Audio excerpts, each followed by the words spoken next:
आत्ता आपण शासकीय जनावरांचा दवाखाना त्या शेजारी असलेली पुरुषांसाठीचे सार्वजनिक शौचालय आपण बघत आहोत.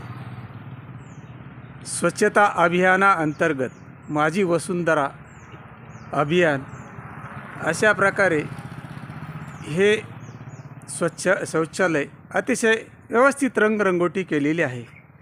आपण बघूया आतमध्ये जाऊन त्याची काय परिस्थिती आहे. त्याचा मेंटेनन्स असणं हे अतिशय गरजेचं आहे. आपण बघू शकतो या ठिकाणी असलेलं वॉश बेसिन तुटलेलं आहे. आपण बघतो या ठिकाणी 3 युरिनल्स आहे. युरिनल्सला पाण्याची पाईप जोडलेले नाही. त्या शेजारी कॉक बसून ते पाणी बंद करण्यात आलेले आहे. या ठिकाणी एकूण शौचालयांची संख्या 5 आणि 3 8 आहे.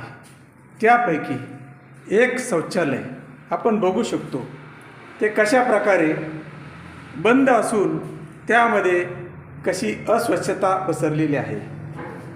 जे कोणी नागरिक या परिसरामध्ये त्याचा वापर करणार आहे ते कसे वापरू शकतील हा विषय अतिशय महत्त्वाचा आहे.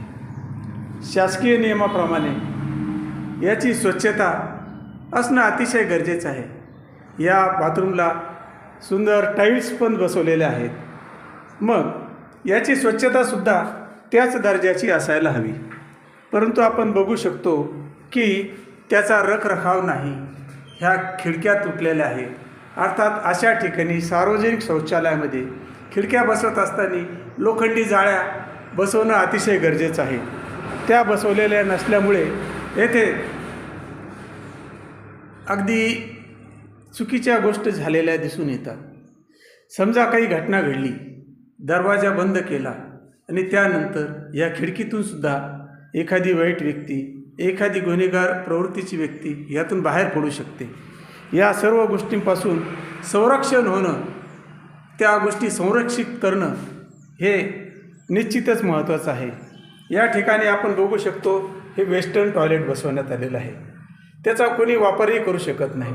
जर अशा प्रकारे ह्या व्यवस्था असतील तर त्या काय कामाच्या. हे या गोष्टीकडे नगर परिषदेने लक्ष देणं अतिशय गरजेचं आहे. जय हिंद, जय महाराष्ट्र.